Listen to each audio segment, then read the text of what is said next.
Hello, John aka Chicken Fillets here. Now it's been a little while since I've actually set up the camera and spoke to you directly, so today, well, I'm just going to do that. Now, usually I would be talking about JRPGs in a video, but this time I just wanted to tell you about the games that I've been playing recently. 5 games, yes, it's still going to be a list video, but 5 games that I am currently playing. Now, before we get into that, if you like JRPGs, finding out what games I'm currently playing, and a wee Scottish guy talk about it, well, please consider subscribing to the channel. What I also want to know is, well, what games are you currently playing? You know what to do, leave a comment down below. Anyway, let's get cracking on with the first game. Now, don't worry, I have been playing some JRPGs, but I'm going to be leaving them to the end of the list. I want to talk about some normal games. Normal games. So the first game we're going to talk about is Super Mario Odyssey.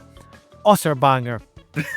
That's all needs to be said about Super Mario Galaxy. Now, the reason I've been playing this recently, this is a game that I always fire into the Switch when I want me and my little boy to come in and play on the Nintendo Switch. I just give him the controller and let him have a little runabout as Mario, and from there we like to try and find a couple of stars from here and there. We've got a save file which we go back to, which is completed, so we can go to like any of the different areas, the likes of the Mushroom Kingdom, New Donk City I think it's called, etc. And the great thing with Super Mario Odyssey is that there is so much to do in it. There's so many, I think there's like 300 plus stars, correct me if I'm wrong. There's a silly amount of stars in it. So there's a lot of replayability trying to find these stars here and there.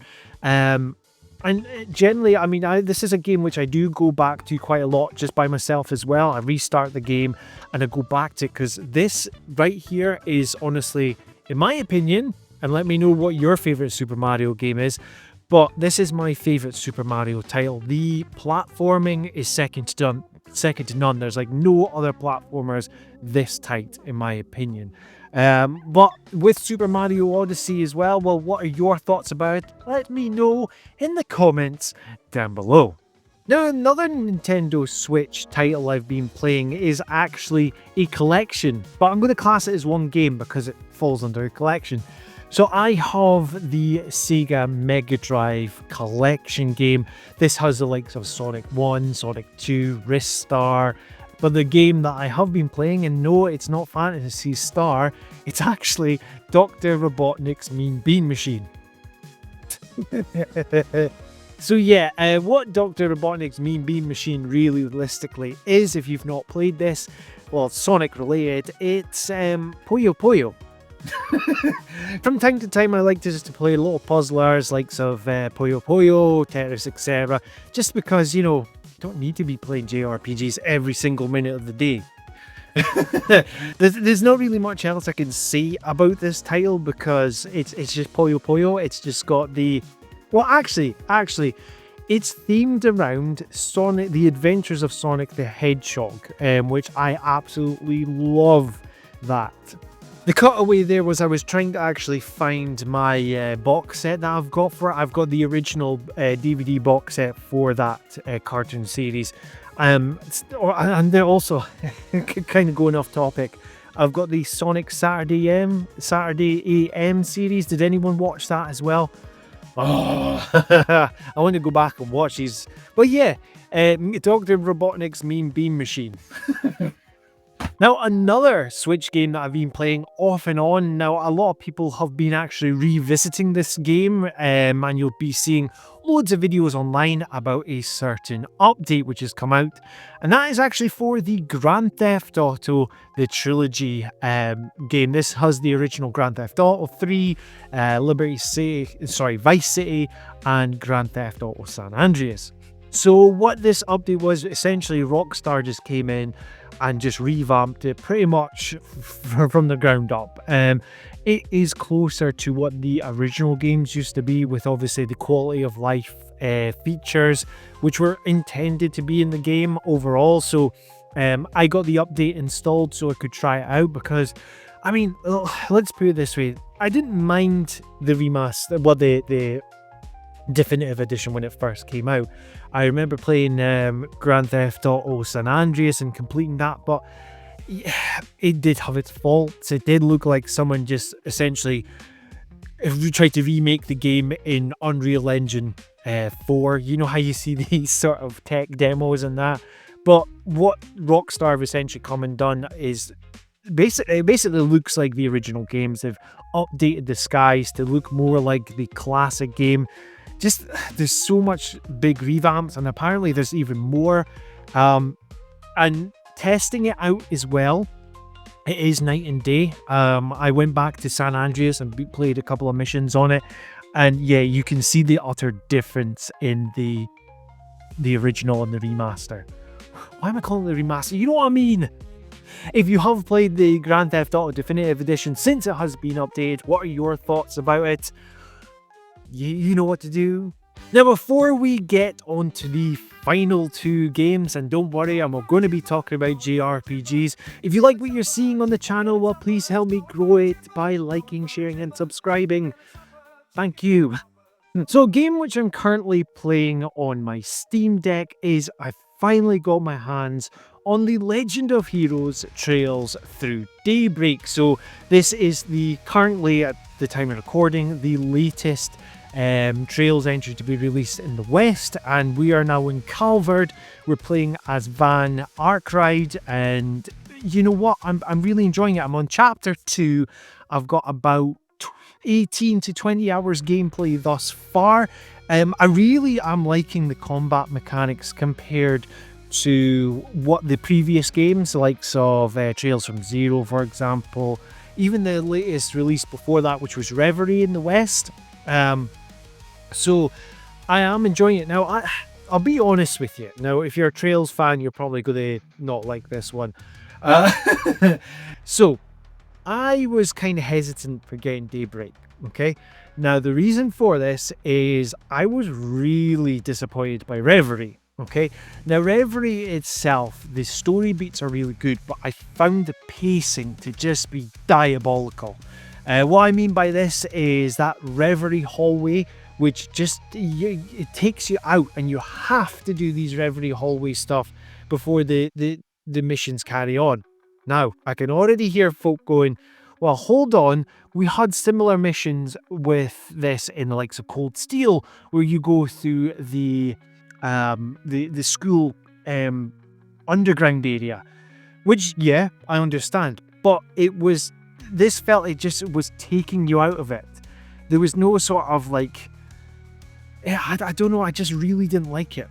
Yeah, like the game itself is good, but that Reverie hallway just really did my head in. I don't know why. I understand what it was there for, is to kind of fill that need that was created with the likes of Cold Steel, going into these dungeons and upping your levels, etc. But with how strong the story was, with the likes of the Crossbell arc, with Lloyd Bannings, etc., and just as you think things are, you want to get to the next story beat, but you've got to get past this hallway, and you're like, I just want to play the story. But, so, that aside, Trails Through Daybreak, I'm really liking. I like the change in the combat where you can fight with action-based combat first, then you use your shards and go into the turn-based combat. That's really fun. Now, I believe Metaphor ReFantasio has this sort of combat as well, which I'm looking forward to trying out at some point down the line when I do get that game as well. I'm kind of behind with the newer releases this year. But yeah, I'm looking forward to the stories now picking up. I like Van Arkride as a character as well. Being an older character compared to what your usual JRPG character is, because he's like 24. Now, in JRPG terms, he is about on death's door. He's an OAP. Yeah, but anyway, Trails Through Daybreak, and it surprisingly runs well on the Steam Deck, although it loves eating that battery. Anyway, on to the final game. Now, if you're a friend of the Chicken Fillets channel for a good while, you'll know exactly what this game is going to be. Yes, it is